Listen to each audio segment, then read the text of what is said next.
rejoice and be glad in it. What? Really?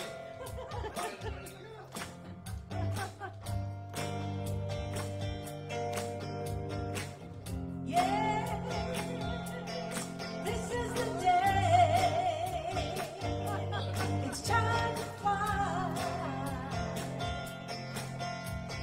higher and high up in the sky.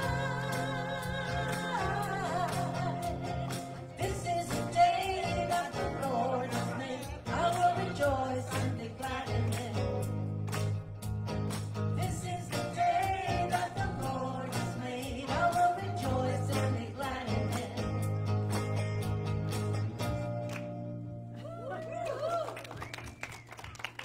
Excellent. Thank you. So good morning, everyone. I am so excited to be here today because Tracey is just about to finish ministerial school. She's doing the talk today, so yay, it's going to be fun. And we're doing something a little different. So that should be fun too. So you're going to see something today that has not been seen before. You'll be in the first. Woohoo! Anyway, sorry about that. So easily I digress. Not at all uncommon. So, I'm Sue Witter. I'm one of the practitioners here, and I too am in ministerial school with Tracey. And we are so grateful that you're here today, both online and in person.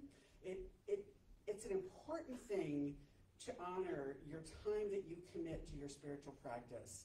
And if you're here today, if you're listening online live, or you listen to it later, it's an important thing. Give yourself acknowledgement for your commitment to stop, to slow down, and to do something to expand your understanding of the truth of who you are. So I'm so grateful that you're here.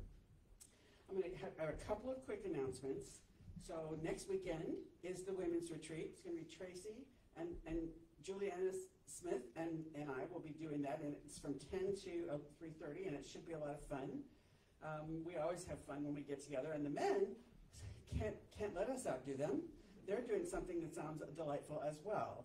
They're going on the 5th of February to an escape room.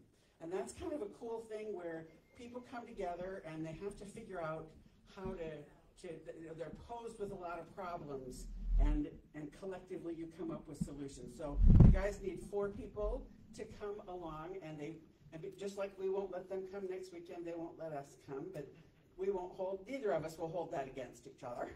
But it sounds like fun. So they need 4 people to have enough people to go.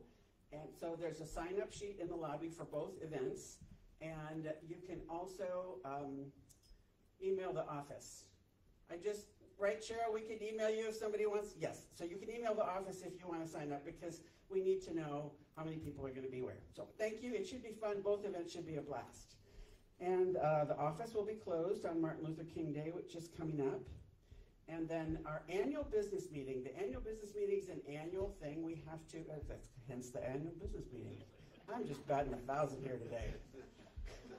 So every year we have a business meeting. It is for the members of the center to come and do a handful of things. So anyone can come, but only the members can vote. And that is to do things like we have 1 spot on the board of trustees.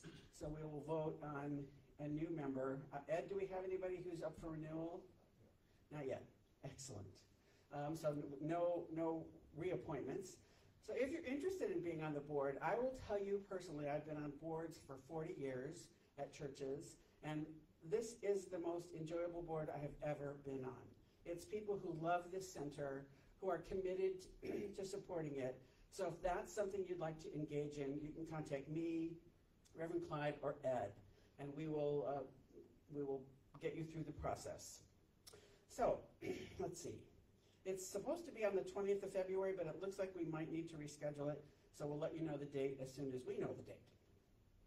And I think that's it for my announcements. So the next step for us is to just take a deep breath, be quiet, and go within.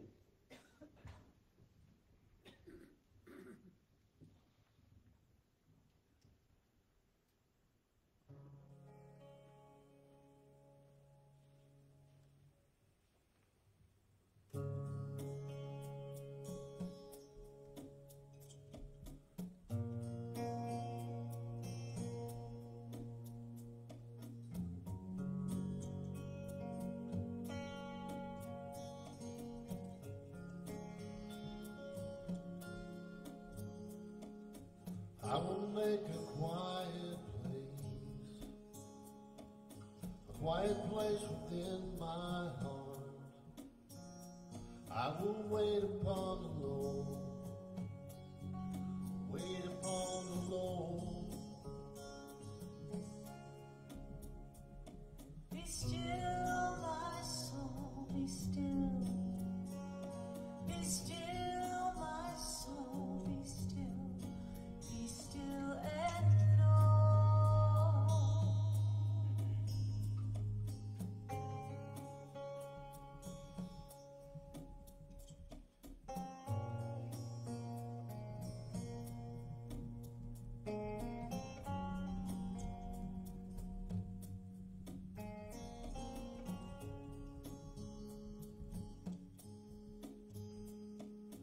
I will make a quiet place within my mind. And I will wait upon the Lord, wait upon the Lord. Be still, my soul, be still. Be still, my soul, be still. Be still and know. I will make a quiet place within my mind. And I will wait upon the Lord, wait upon the Lord. I will make a quiet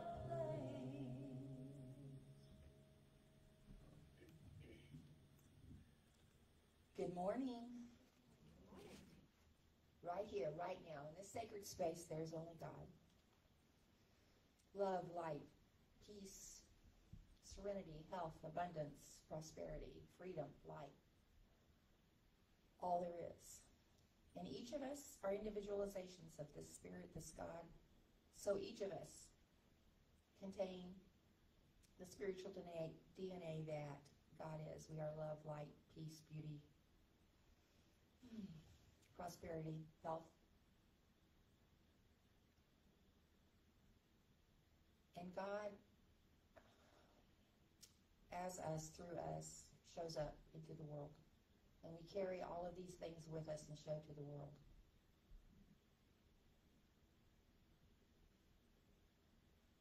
And I would like to say a word of blessing for the Bradfords and all their wonderful music that always makes us feel good.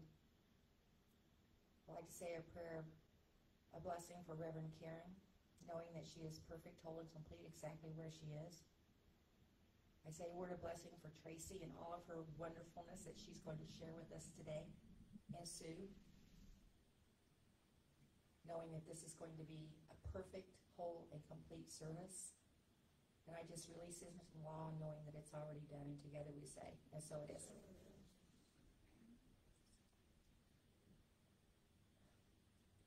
So my reading today is out of this thing called Jude, chapter 16.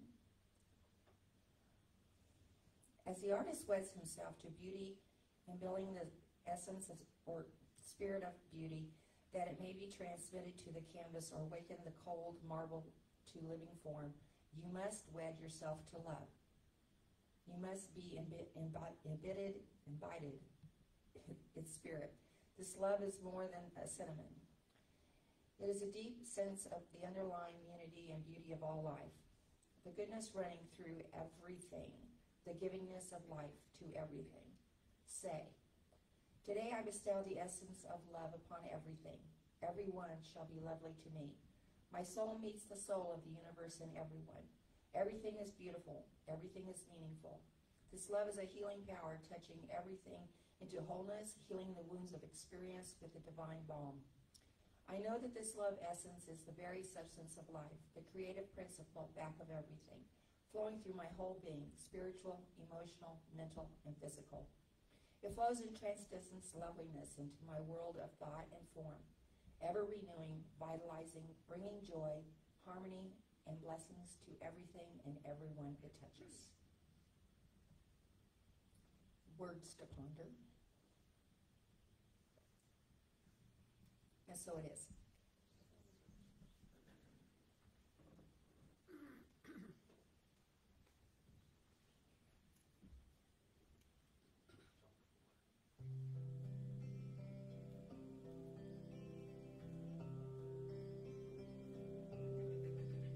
I see trees of green and red roses too.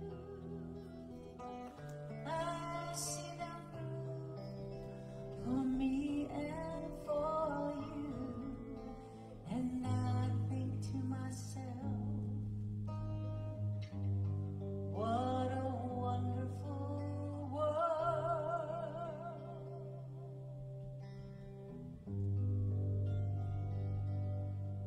I see skies of blue,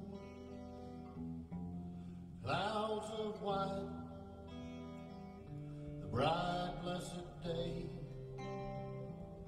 the dark sacred night, and I think to myself, what a wonderful world.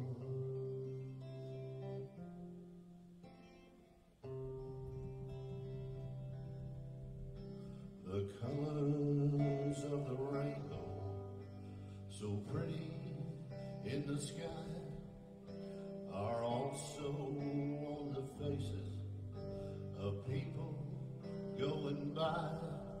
I see friends shaking hands, saying, how do you do? They're really saying, I love you. I hear babies cry. I watch them grow. They'll learn much more than I'll ever know. And I think to myself, What a wonderful world. Yes, I think to myself, what a wonderful world.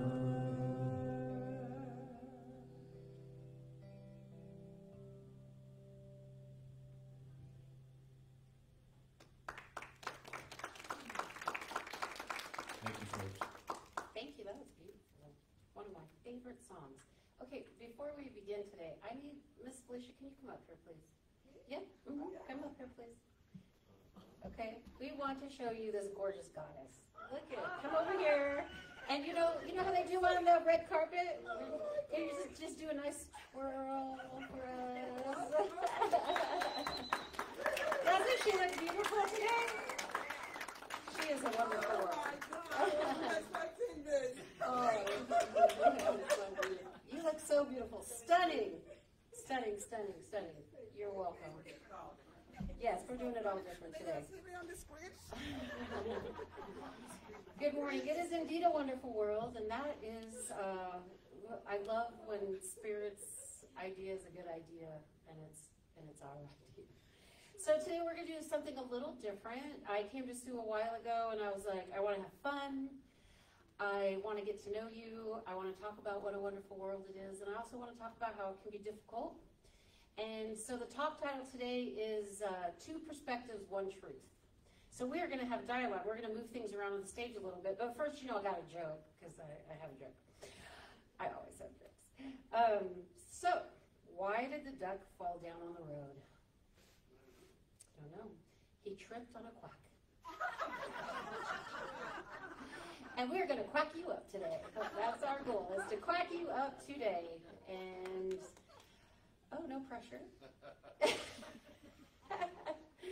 And today, I've been waiting 6 months to wear this dress. This is my hippy-dippy dress. And in honor of Reverend Karen, I have my sparkly shoes on, so I got a little bit of everybody going on today. And so we really appreciate you being here at the West Valley Center for Spiritual Living. And those of you online, we welcome you. And we hope you enjoy our talk. Are we ready? All right, so should I get the boys to move these for us, or we're good? Okay.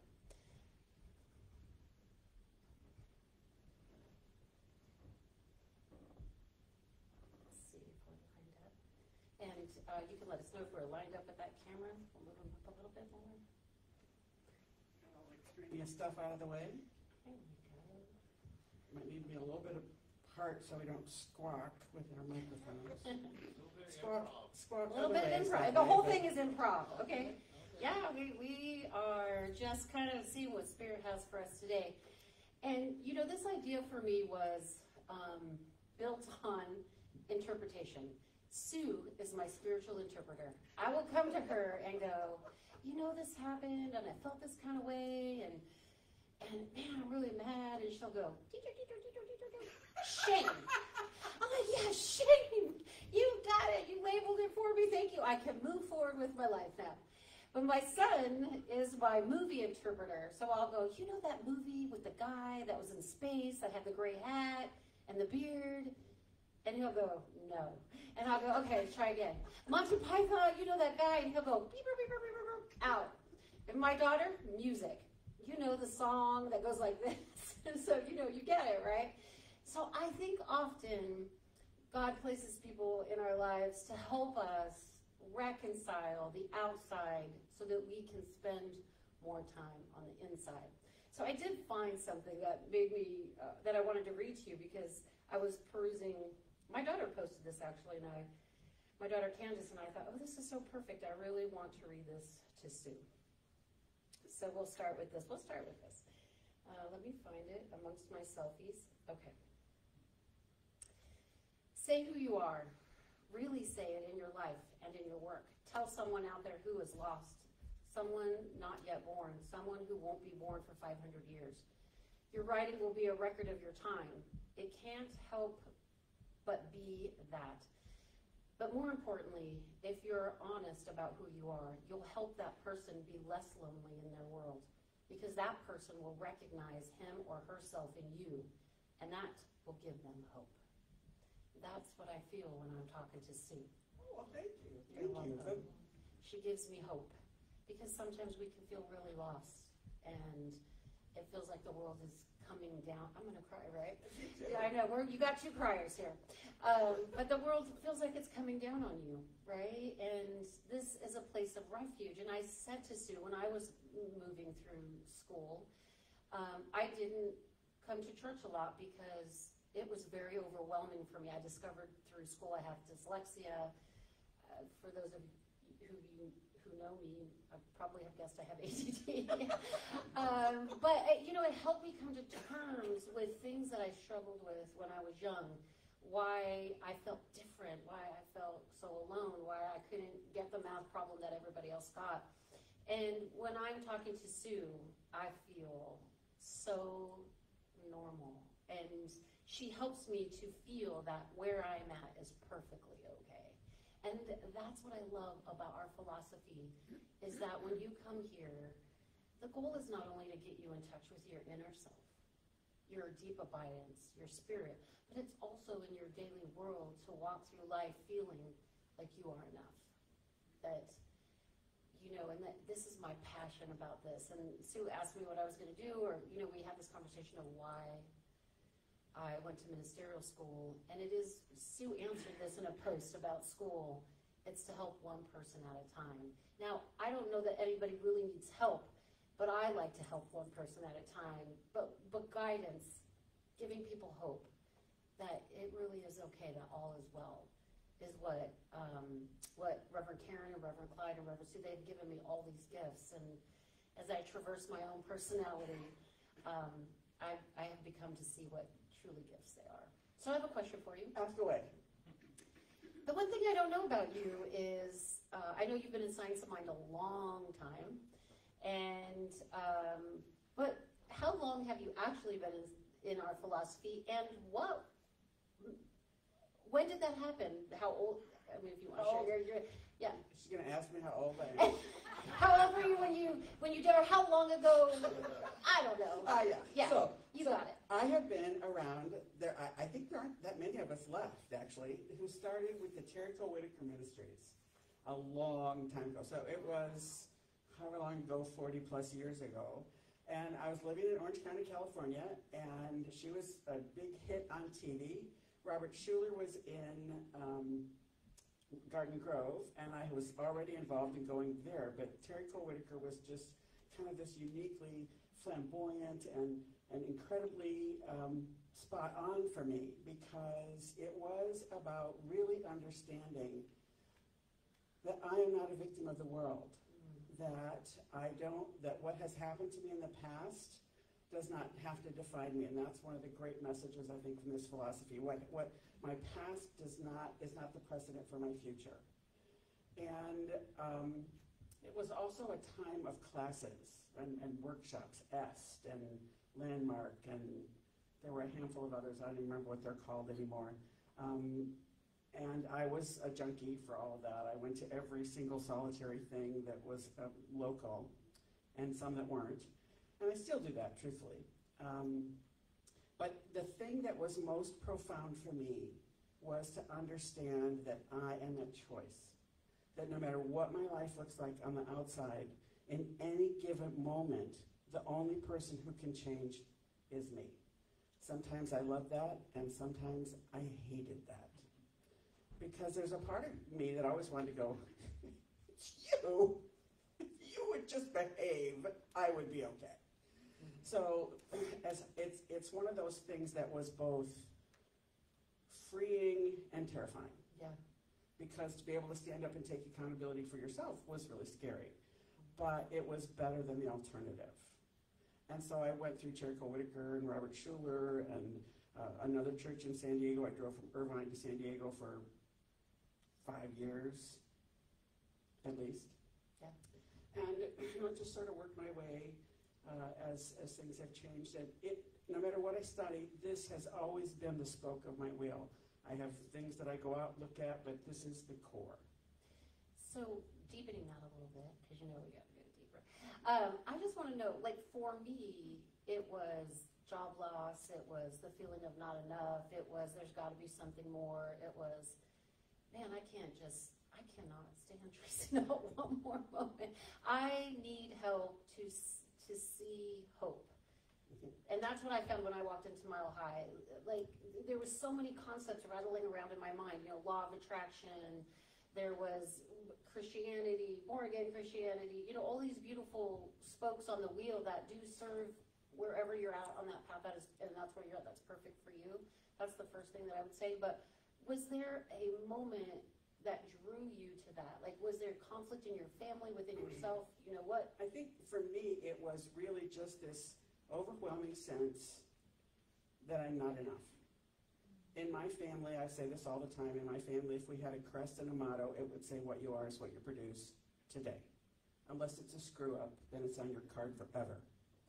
And they can bring it back at any given moment in time. And so I grew up with this overwhelming sense that the only way to be okay was to produce perfectly and never cut yourself an inch of slack. Because the minute you cut yourself slack, you're screwed. Yeah. It's, then you're down that slippery slope and it's over. And I think that sense that what I heard, I guess I didn't hear it per se, but what I felt was you are okay. You have the ability to set an intention. It was back in the time when Science of Mind was very much, we used to call it parking places, palaces, and princes. And in what is now the first term of, it was then 30 weeks, but the first term, which is now foundations, you had to do things like in Orange County, there was this huge shopping mall called South Coast Plaza. It was always full. And so your homework assignment was literally, go to South Coast Plaza and manifest a parking place close to the door you want to go in. And so it was things like that. But I will tell you one of the most profound moments in my life, actually. I had a whole series of crap happen. I had a history in my life of wrecking cars, usually as a passenger. So you're safe if you drive with me. I haven't done it in years, but the worst ones were always as a passenger. And I'd had an accident. This one was interesting because in foundations, in the first class, they said, pick something that you want to manifest. And I said, I want a new car. And I didn't believe I could have one, and I didn't believe I had the money, and I wrecked my car. I totaled my car, and that was when I learned, in a happy, healthy way, I want this in a happy, healthy way. Because I could see that it had happened, and then shortly after, things were just like going wrong, and I'm like, this philosophy isn't helping me. Crap is happening. And all of a sudden, I think I'd had my wallet stolen. And I burst into tears, and I said, all I want is to serve God and my fellow man. That's all I want. Why is this happening? And that was like this massive point where I could see a connection between not getting wrapped up in what was happening and knowing that I was just here to serve.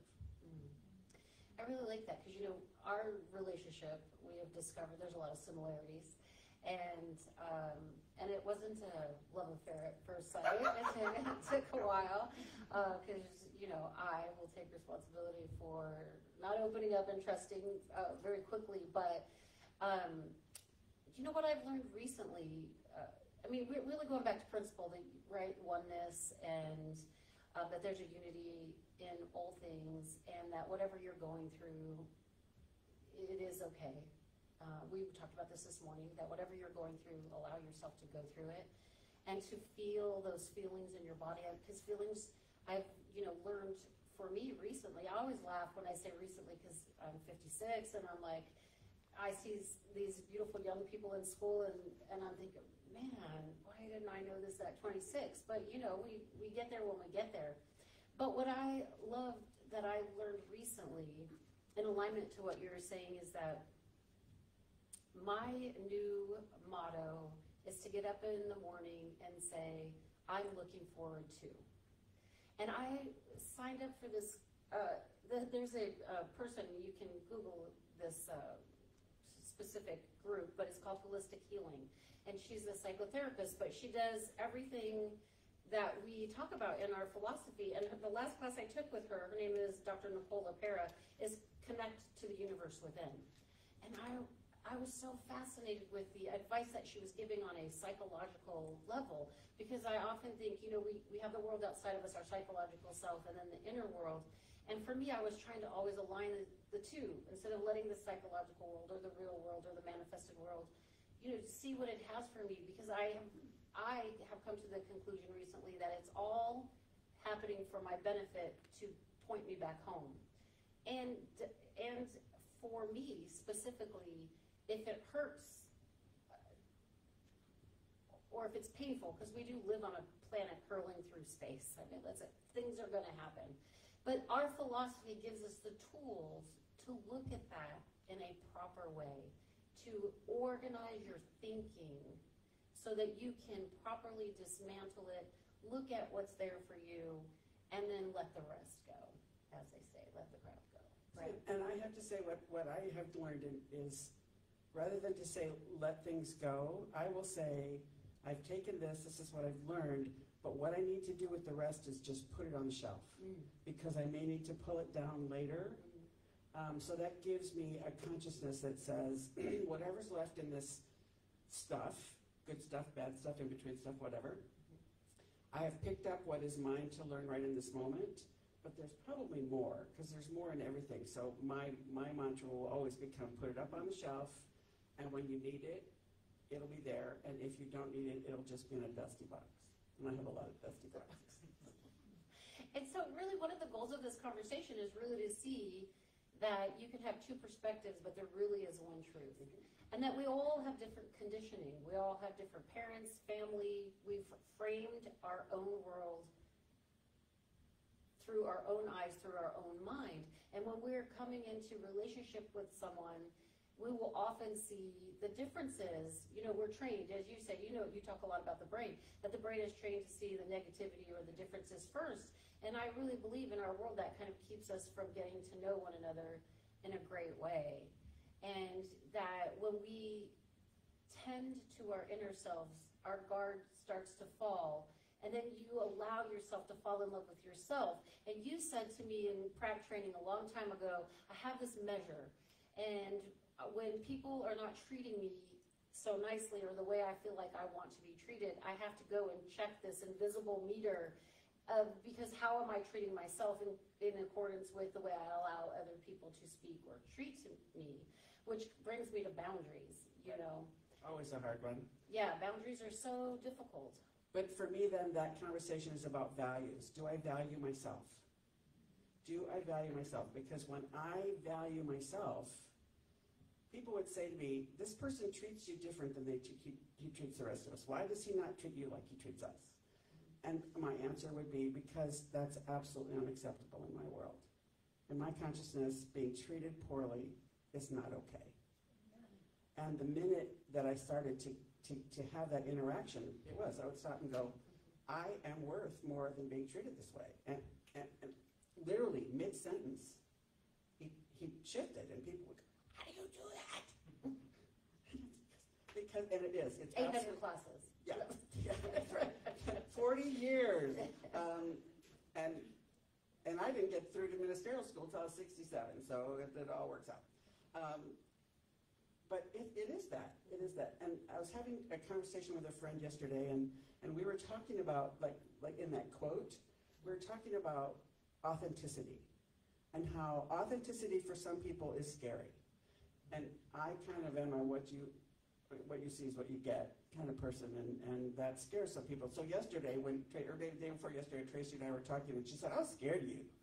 I'm like, yeah, a lot of people are, because I have not a lot of good filter in my brain, out my mouth. Good, bad, it is. And I've learned to have more of a better control of my inside voice, is what I call it. It's my inside voice. Let's keep the inside voice inside today.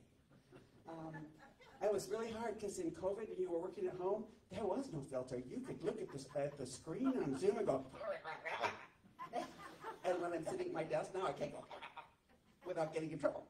But anyway, it's we're talking about authenticity, and that truthfully, even when people are a little off, that was a little off-putting about being authentic, it is something that draws people, because when you're authentic, like it was talking about in your quote, there is a freedom that comes with that. There is an ability to say, I'm okay with who lives inside of my skin, even when I'm not okay with who lives inside of my skin. Does that make sense? Yes.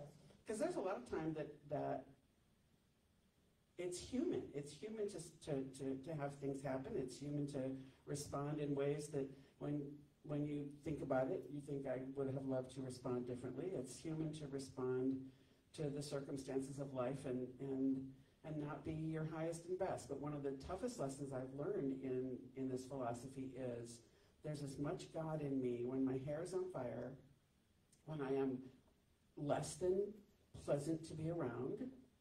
And if you ask my husband, that's probably more often than he'd like. But it is a freedom that allows the truth to come up then. If I can be okay with me, if I can see the God in me when my fangs are dripping, or when I want to curl up like a roly-poly bug, you know those little bugs when you touch them?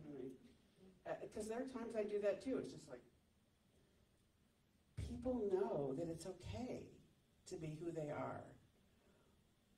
When people ask me what sort of is my purpose, aside from to serve God and my fellow man, in one of my 3 prayer classes, it was, people know the truth of who they are simply by being in my presence. And that's my goal in life. And when you're authentic, when you just are who you are, it gives people permission to know that they don't have to, that they can be okay with themselves, whether they feel good or bad. And that, for me, is one of the great gifts of this philosophy. Yeah, I was thinking while you were talking, the authenticity for me has been a very difficult one, because I've learned to wear many masks because of feeling inferior, self-esteem issues, lack of confidence, and those have all gotten, the mask seems like a good idea, but they're not really, because you never really get to know any one person, because you become that to that person, and then when you're different to that person, it's like, oh, I forgot who I was talking to. Let me go change my mask and come back, you know. And then it shows in people get a feeling of inconsistency about you, that you're never really settled, you know, and I think that the philosophy here has given me a way to release some of those things. The second thing I thought about while you were thinking is, what I love about you is you live the human life so well.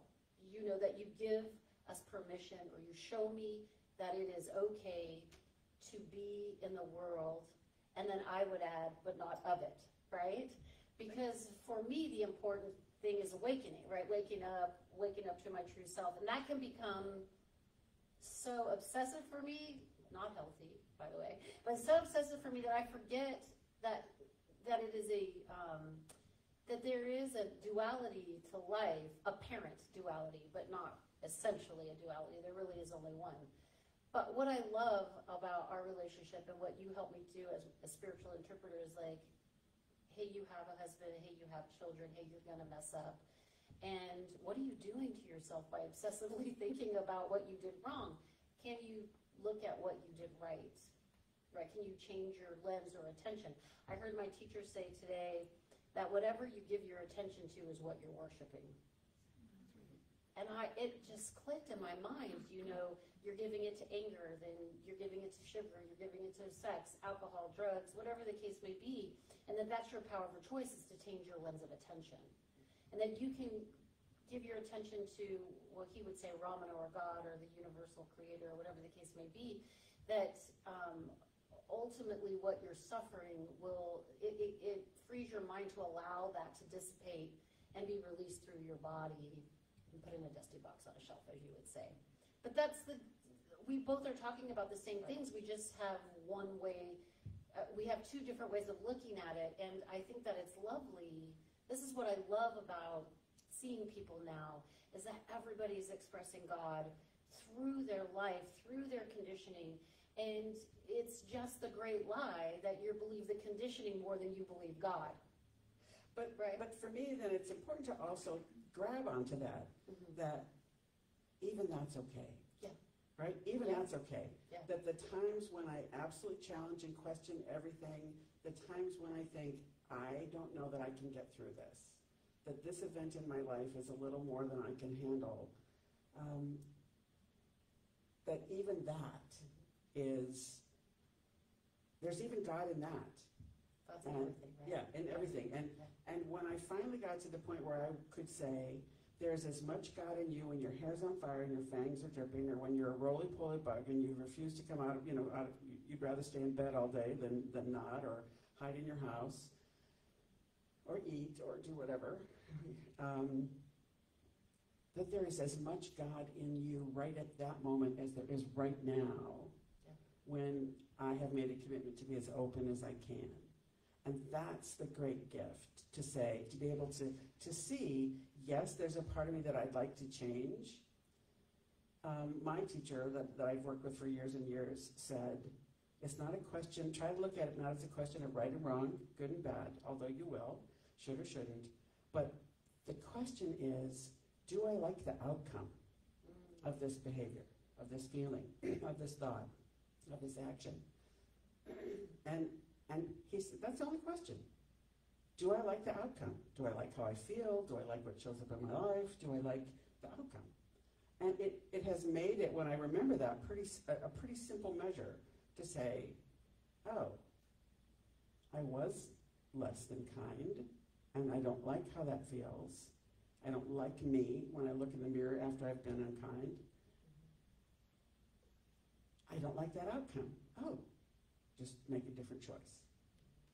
And by being able to look at it from that perspective, there's less of this. Yeah, beating yourself over the head. Because it reminded me when I came to you and I said, for me, I'm a verbal processor, so I talk everything. I'm out loud about everything. Everything. And I was having a conversation with my son last night, and I was talking through the situation that was going on in our family. And, I have learned to say, hey, or I'm trying to learn to say, hey, I don't really need any advice here. I just really want to talk out loud. And I recognize that it's hard for me not to give advice. It's hard for me not to be lectury or preachy or whatever the case may be.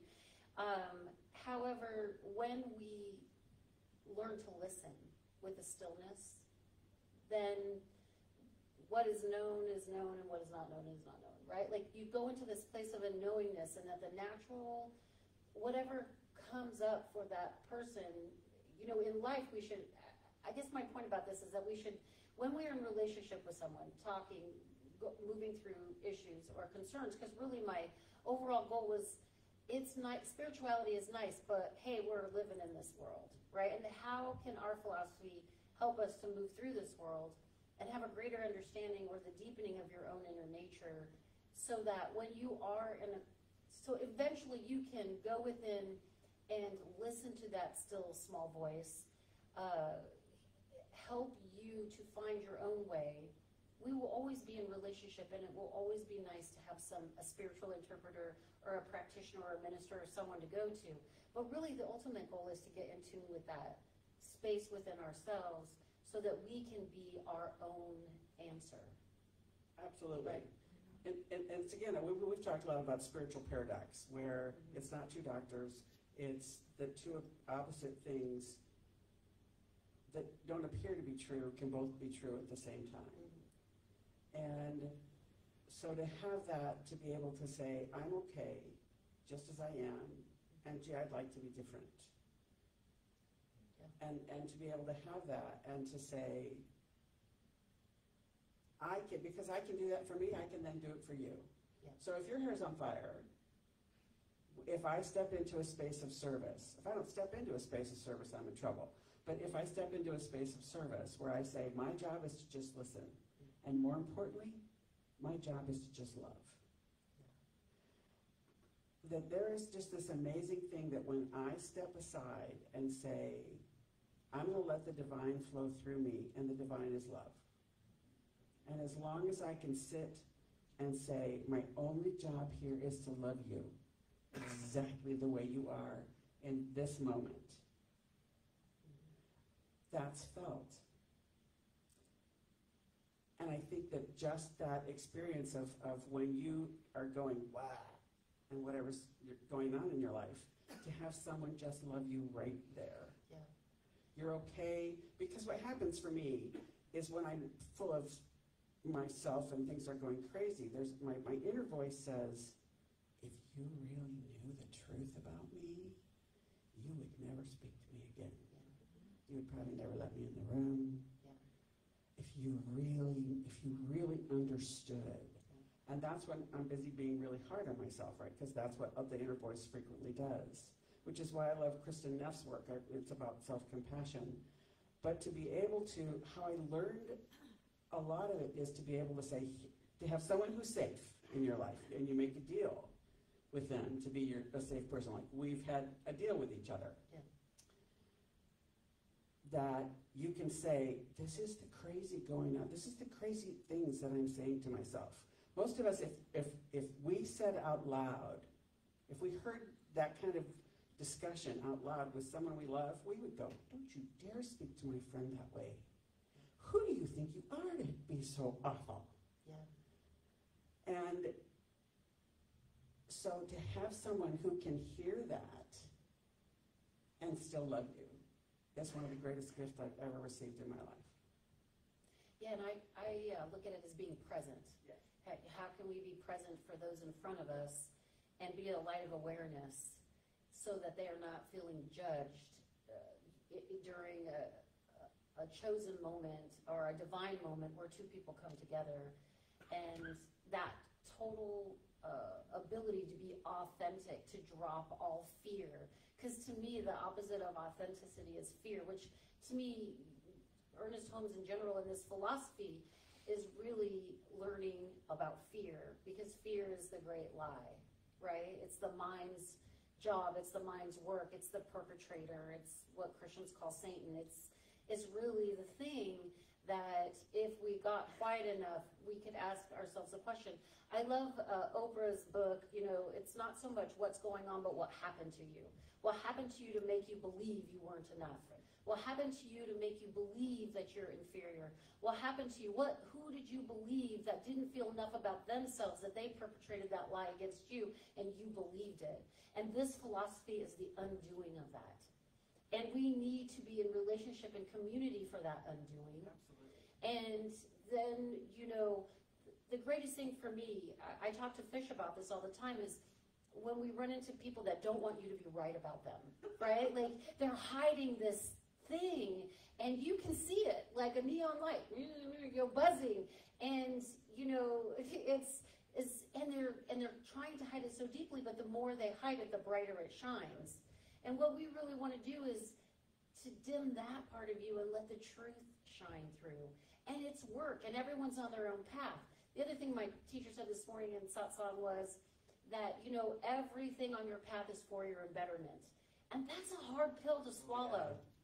It's a yucky one. I knew you weren't going to like that one. I never have. It's like, yeah, this is the good stuff, my right? grown-up face. Yeah. But it was so interesting to me today that when I heard it in a little different way, because I have an adverse reaction to that as well, because some of the things that we go through are really, really painful. Loss, sickness, illness. Now, I don't think that these things happen. It's not, oh, this is happening to me so I could be this. No, I think God is a graceful God. Bestow your grace upon me so that I may see the truth. But if you really think about the most difficult times in your life, the most difficult times in my life are the times that I turned to face God. Right. The times that brought me to my knees to humble myself, to say, please bestow your grace upon me so that I may know the truth, so that I can be that truth for others. And I really, when I'm sitting in front of someone suffering, I want to take their suffering away. I want to take it, and I want to, and if it's not gone by the time we're done with our conversation, then I did something wrong. Right? With my beautiful granddaughter going through, she has my new great-grandson, and she's going through a lot, and when I'm like, I want to be like this voice of wisdom, like I have 10 commandments, like, thou shalt heal thee in this moment. And I want to take all of her anguish and pain away, but I hear Tom Dawson in my head going, thou mustn't interfere, because it is true. We have to feel, we have to go through, and that there is one thing that we're all the same. We're all born and we all die and we all go through crap. Amen. Right? We all do. And how we face that crap, how we react to it, how that's a spiritual term, by the way. Crap? Yeah. I'm convinced of it. I'm sure it must be in the Bible somewhere. Yeah, and so, this is what I love about you, and I love about this community, Reverend Care, Reverend Klein, is that, when someone's looking at you, they're like, oh, you're just going through some crap, right? And there is deep that and not. Right. And the thing that's important to me about that, though, is the question that I think is the most destructive question in this philosophy. Why did I create this? It's not even on the table for me. Even if you want to trip down that road, why did I create this? It's irrelevant. It's what I'm going to do about it today. And where are you going to point your attention? Right. Yeah. And Shauna Shapiro is a psychologist who I've studied with, and she tells this very long story that I won't tell. But what she was told by a monk in Thailand was when she was railing about something and about she was trying to learn to meditate, and he said, "Oh, you're not practicing meditation. You're practicing anger. You're practicing frustration. You're practicing fear. You're practicing judgment. And what you practice grows stronger." And I would say where you point your attention Right. to grows strong. What you give your attention to grows energetically. Right. That we are energetic beings. I wanted to close with a couple of thoughts from this class that I took and kind of hear your points of view on them. But that this really rang true to me, that humans are energetic, independent beings, right? They were made of unique patterns of vibrating energy, creating separation and difference from one another.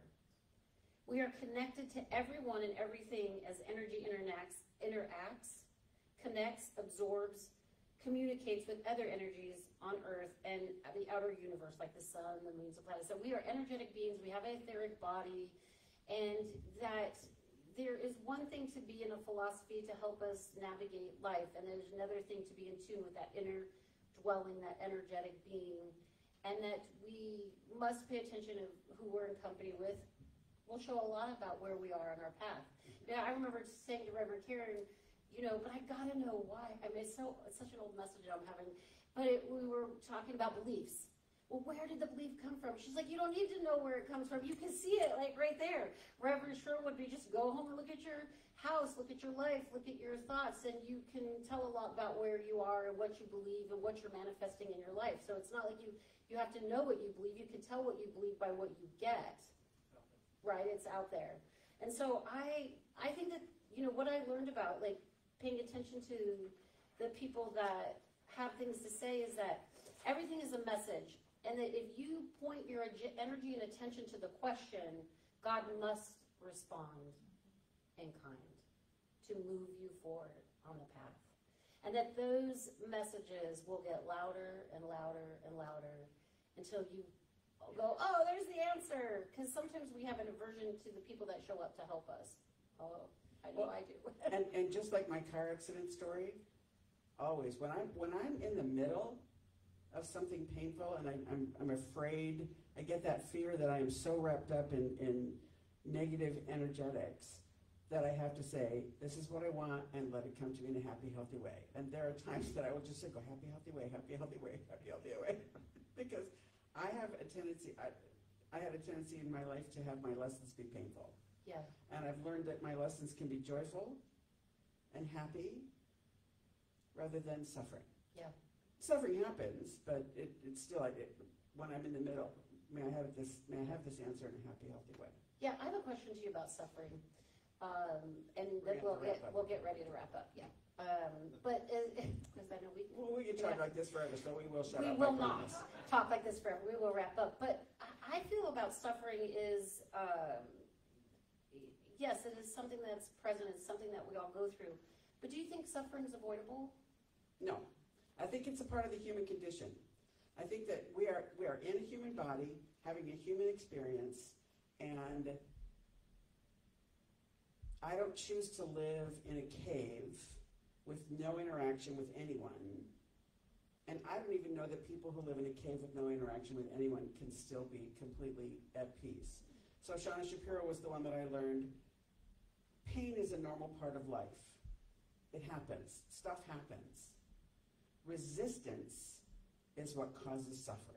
Yeah. And so my job is to try to stop the resistance, because what do we say? What you resist persists. So for me, suffering is caused by resistance to what is. Yeah. And I say suffering is caused by believing what you're thinking instead of what's true. That the mind will lie to you. Right. And what always confused me about our philosophy is change your thinking, change your life. And I'm like, oh, yeah, I think that we have thoughts and we have to learn more about thoughts, right? And that they come and they go. But that we really can use our thinking to change our attention. And that reality is, reality is just what is. What you're making up about it is what causes suffering. And that sometimes comes from our conditioning, our patterns, our habits, right? And it's what our brain's hardwired to do. And it is what our brains are. Our brains are hardwired to tell a story. Yes. And one of the things that the brain researchers say is, just because you think it doesn't mean it's true. And so there are a lot of times in my spiritual practice where I say, this is just my brain making up a story that's trying to make my life make sense. Yeah, yeah. When I'm in pain, I'll ask myself, what do I believe that's true about this that isn't? What is my point of view that's a flawed perspective? And I usually can pinpoint it, but I still like to blame. I mean... I think that's human nature. Yeah. I think that's human nature. But I do think we need to work on it, right? Yes, so absolutely. We will end with that. It's not an all outs and free, but yeah. Right. It's a combination of knowing it isn't all outs and free. I can be kind to myself, but I also can change. Yes. And that's the gift. Also can change. And I will add one last little thing. A friend of mine just gave me a gift. He's a very Christian man, and it says, it's a pen, a beautiful pen in a wooden box, and on the front it says, God loves each of us as if there's only one of us. And isn't there only one? That's a great place to end. There is only one. So take it away. Thank you. Right. Thank you, everybody. Thank you for letting us play. Yes. I hope we didn't put you to sleep. Yeah, it was fun. We really wanted to do something different. I wanted to get to know you, to get to know Sue more than what we know of her. And we wanted to just have a little dialogue about all of the beautiful things that we get to do here. And I think through the conversation, it shows how we're different and that we're such a loving community and that this is the place to be. So invite someone, come see us, right? And also to ask for help. Ask for help. To reach out, to talk to people, because we don't have to do this alone. To be your authentic self. God made you just the way you are, and the way you are is perfect. That's what we want you to know. So, you know what I would like, if you don't mind, one more thing. I'm going to put this chair. We're rolling. I would like for you to, I'm going to start the prayer, and I would like for you to finish it. Okay, perfect. All right, so we are going to just have this moment that we can share. Can you stand up here with me if you don't mind? Don't be shy. I don't mind. All right. And we'll just get in contact with that deep abidance, that loving truth of who you are. The stillness is where God ultimately lies. That this is the truth of your essence and your being. And as we've discussed here, there's so many ways to traverse life. And the way you're traversing it is perfect for you because God created that just in that moment, just for you, to turn you around, to wake you up, to take you home, to lose yourself, to float in the abyss of love and joy and peace and harmony. That this is a place where we celebrate you, we celebrate life, we celebrate God, we celebrate all there is. That we turn off the great lie, we look at it, we dissect it, and then we let it go so that we can flourish in the love of the oneness of God and celebrate each other to the truest part of who we are. That home, that road, that space, that light that fills us up from the top of our head to the bottom of our toes, that whispers to you in the night, you are enough. You are love. Let it go. Let me mold the castle that you can live in for the rest of your life. In the abidance of my great wisdom, let it flow through you to all that you meet.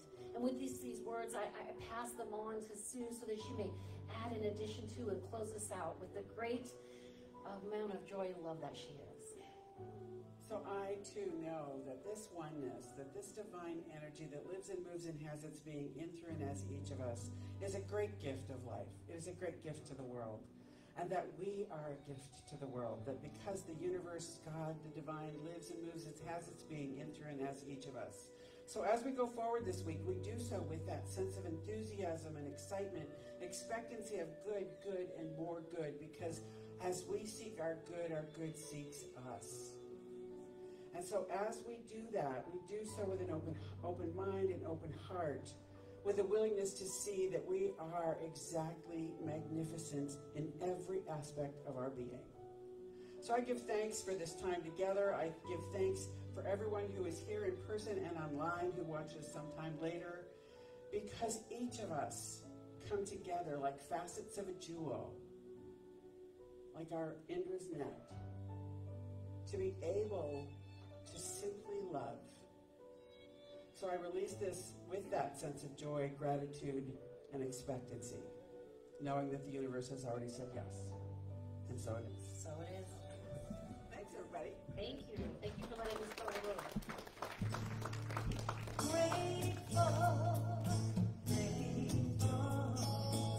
Grateful for all the love that I have.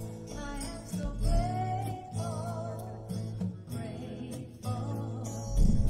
grateful for all the love that I have. Everywhere I look and every face I see is love reflecting, shining back to me. I just give thanks for all these simple things that joy and peace, that gratitude brings. That's why I'm grateful, grateful for all the love that I have. I am so grateful, grateful for all the love that I have. I realized I had to come back because I have more to do. Because I'm always so on top of things like that. Anyway, Thank you, Bradford. As always, you bring joy to our life, and this is our time for giving and receiving. And if you're here in person, there's a box in the back of the room, one out by Pepke Hall, out by the home space in the bookstore. And I know that as we give, we do receive.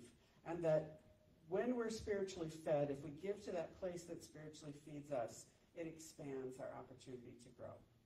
So I give thanks. And if you will say the giving affirmation with me, I live in a consciousness of good. Divine love blesses and multiplies all that I am, all that I have, all that I give, and all that I receive. Thank you, God. Thank you, everybody. Take it away. Please stand for our last song.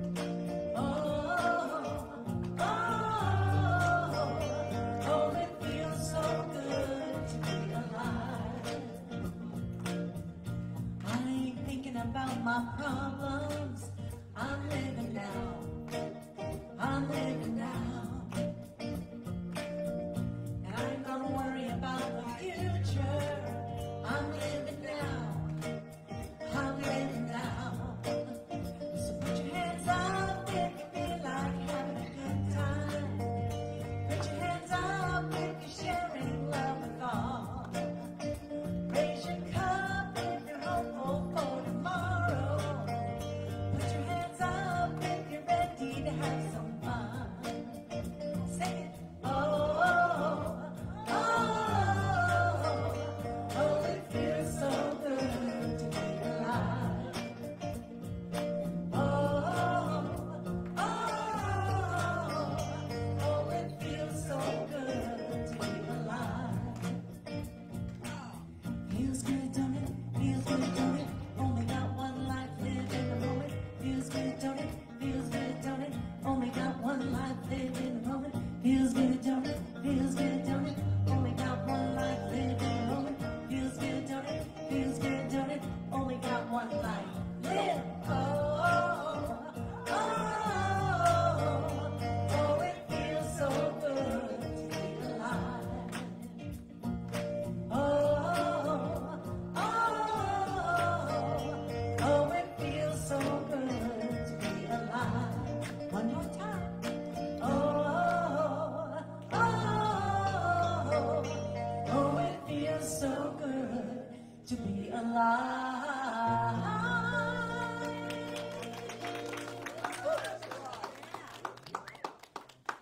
will do an affirmation. Can we? Oh, I'm off. There we go. You're back. I'm back. I'm back, live and in person. Tracey, Harrick. Okay. All right. So, excuse me. Flowing, moving, breathing. All right. Wrapping it up. Let's see. Live big. Live large. Have fun. Pray.